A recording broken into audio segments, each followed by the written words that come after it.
నా ఫోన్ నాది మా హస్బెండ్ది 3 years అయింది మొబైల్ పోయి. నాకు అసలు దొరుకుతానని హోప్ కూడా లేదు. కానీ ఇప్పుడు 2 రికవర్ చేసిన ప్రతి ఒక్క సార్ వాళ్ళందరికీ స్పెషల్లీ థ్యాంక్ యూ సార్. ఈ రోజు మన 1066 మొబైల్స్ రికవర్ చేశాము. దానికి ముఖ్యంగా పాత్ర మన సిబ్బంది, పోలీస్ సిబ్బంది ఉన్నారు.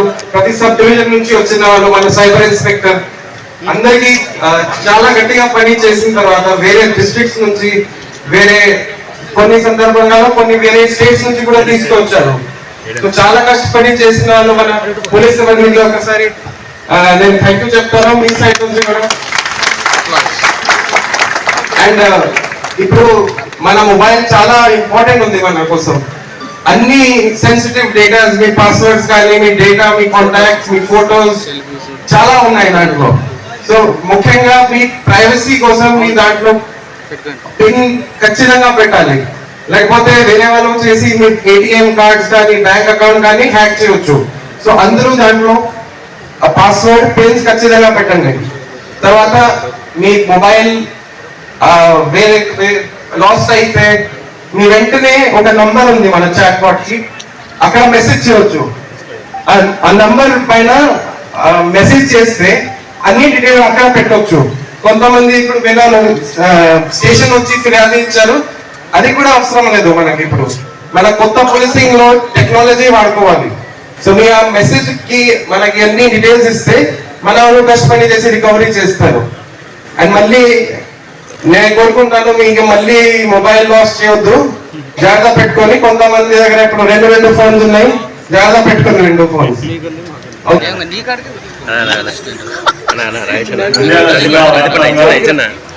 మొబైల్ రికవరీ మేళకు విచ్చేసినటువంటి గౌరవ SP Shri Adhiraj Singh Rana IPS sir గారికి, అదేవిధంగా ఏఆర్ డిఎస్పీ సార్ గారికి, ఇతర అధికారులకు మరియు పోలీస్ సిబ్బందికి, ఇక్కడికి విచ్చేసినటువంటి నంద్యాల జిల్లా వ్యాప్తంగా మొబైల్ ఎవరైతే పోయిందో వాళ్ళందరూ రికవరీ కోసం ఇక్కడికి విచ్చేసినటువంటి ప్రజలందరికీ, అదేవిధంగా పాత్రికేయ మిత్రులందరికీ నా హృదయపూర్వక నమస్కారాలు.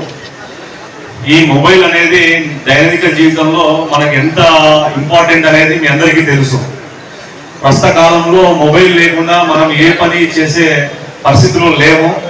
కావున ఆ మొబైల్తో మనం ఏ విధంగా అయితే ఉపయోగించుకుంటున్నామో దాంతో ఎన్ని అడ్వాంటేజెస్ ఉంటాయో డిసడ్వాంటేజెస్ కూడా అదే విధంగా ఉంటాయి. మనం ఎప్పుడైతే నిర్లక్ష్యంగా, నిర్లిప్తంగా ఉంటామో మొబైల్తో ఎన్ని ఉపయోగాలు ఉంటాయో అంత నష్టం కూడా కలిగించే అవకాశం ఉంటుంది. కావున అందరూ కూడా మీకున్నటువంటి మొబైల్స్ జాగ్రత్తగా పోగొట్టుకోకుండా ఉండడానికి ప్రయత్నం చేయండి.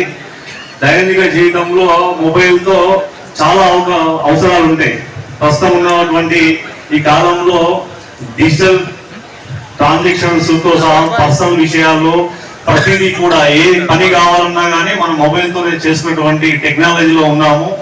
ఆ టెక్నాలజీ మనకి ఏ విధంగా అయితే మంచిగా ఉపయోగపడుతుందో నేరస్తులకు కూడా నేరాలు చేయడానికి అదే విధంగా ఉపయోగపడతా ఉంది. కావున మనము మన మొబైల్ ని చాలా కేర్ఫుల్ గా ఉంచుకోవాలి.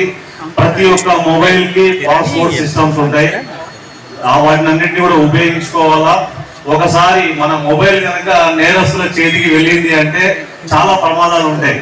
మన డేటా మొత్తం చోరీ చేసేసి మనకు సంబంధించినటువంటి వ్యక్తిగత సమాచారాన్ని సేకరించి మనల్ని బ్లాక్మెయిల్ చేసే అవకాశాలు ఉంటాయి. అదేవిధంగా మన బ్యాంకు సంబంధించినటువంటి డేటా కూడా మొత్తం తీసేసుకొని మనం ఏదైతే ఎంతో కష్టపడి డబ్బులు సంపాదించినంతా మన బ్యాంకులలో పెట్టుకొని ఉంటామో అదంతా కూడా సెకండ్స్ లో నేరస్తుల చేతికి, సైబర్ నేరగాల చేతికి పోయే అవకాశం ఉంటుంది. కావున మొబైల్ ని చాలా కేర్ఫుల్ గా ఉంచుకోవాలని చెప్పేసి ఈ సందర్భంగా మీ అందరికీ తెలియజేస్తా ఉన్నాను. ఇప్పుడున్నటువంటి కాలంలో సైబర్ నేరగాళ్ళు విపరీతంగా నేరాలు చేసి మనం వాళ్ళు ఎక్కడైతే కూర్చున్న ప్లేస్ నుంచే మన డబ్బులు మొత్తం లాగేసుకునే కార్యక్రమాలు జరుగుతూ ఉన్నాయి. కావున అందరూ కూడా చాలా జాగ్రత్తగా ఉండాలా. ఈ మధ్య కాలంలో సైబర్ నేరగాళ్ళు అనేక రకాలుగా నేరాలు చేసి వాళ్ళు మొత్తం కూడా మన దగ్గర ఉన్నటువంటి డబ్బులతో సహా మొత్తం తీసుకునే కార్యక్రమాలు చేస్తా ఉన్నారు. ఈ మధ్య కాలంలో డిజిటల్ ట్రాన్సాక్షన్స్ లో చాలా మోసాలు జరుగుతూ ఉన్నాయి. ప్రతిదీ కూడా కేర్ఫుల్ గా ఏదైతే బ్యాంకు నుంచి సమాచారం ఉంటుందో బ్యాంకుకు వెళ్ళి మాత్రమే మనం చెక్ చేసుకోవాలా. అనేక అనవసరంగా లింక్స్ ఓపెన్ చేయడము, అనవసరంగా సోషల్ మీడియాలో ఏది పడితే అది వాడడము, సోషల్ మీడియాలో వచ్చేటువంటి ప్రతి అంశం మీద మీరు క్లిక్ చేశారనుకోండి మీ డేటా మొత్తం హ్యాక్ అయ్యే అవకాశం ఉంటుంది. అదేవిధంగా మన సెల్ ఫోన్కి వచ్చే మెసేజ్లు లింక్స్ ఉంటాయి. ఈ లింక్స్ కానీ ఏది కానీ దయచేసి ఎవరు కూడా ఓపెన్ చేయొద్దు. అదేవిధంగా ఆన్లైన్ ట్రేడింగ్ అనేది మధ్య ఎక్కువ జరుగుతా ఉంది ఫ్రాడ్స్. ఈ ఆన్లైన్ ట్రేడింగ్లలో నేరస్తులంతా మీకు అందరికీ సోషల్ మీడియా బాగా అలవాటు, ఫేస్బుక్, ఇన్స్టాగ్రామ్ ఇట్లాంటివన్నీ బాగా యూజ్ చేస్తా ఉన్నారు ఈ మధ్య కాలంలో జనాలు. వాటిని వాళ్ళ అడ్వాంటేజ్ గా తీసుకొని మీరు ఫేస్బుక్ వాడేటప్పుడు దాంట్లో పెట్టుబడి పెట్టండి, దీంట్లో పెట్టుబడి పెట్టండి, ఒకటే రోజుకు 2 లాభాలు వస్తాయని చెప్పేసి ఆకర్షణీయ ప్రకటనలు సోషల్ మీడియాలో వస్తూ ఉంటాయి. మనం తెలుసో తెలియక వాటిని క్లిక్ చేసాం అనుకోండి, మొత్తం మన డేటా మొత్తం వాళ్ళకి వెళ్ళిపోతూ ఉంటది. కావున సోషల్ మీడియాను చాలా తక్కువగా మంచికి మాత్రమే వాడుకునే ప్రయత్నం చేయండి.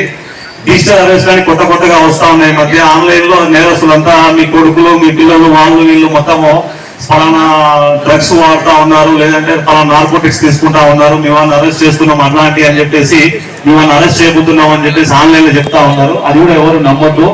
ఏ పోలీస్ ఆఫీసర్ కానీ ఎవరు కానీ ఏ జడ్జిలు కూడా డిజిటల్ అరెస్ట్ లాంటివి చేయరు. ఈ మధ్య కాలంలో ఎక్కువగా రీసెంట్ గా జరుగుతున్నటువంటి సైబర్ నేరాల్లో ఇది కొత్తగా జరుగుతా ఉంది.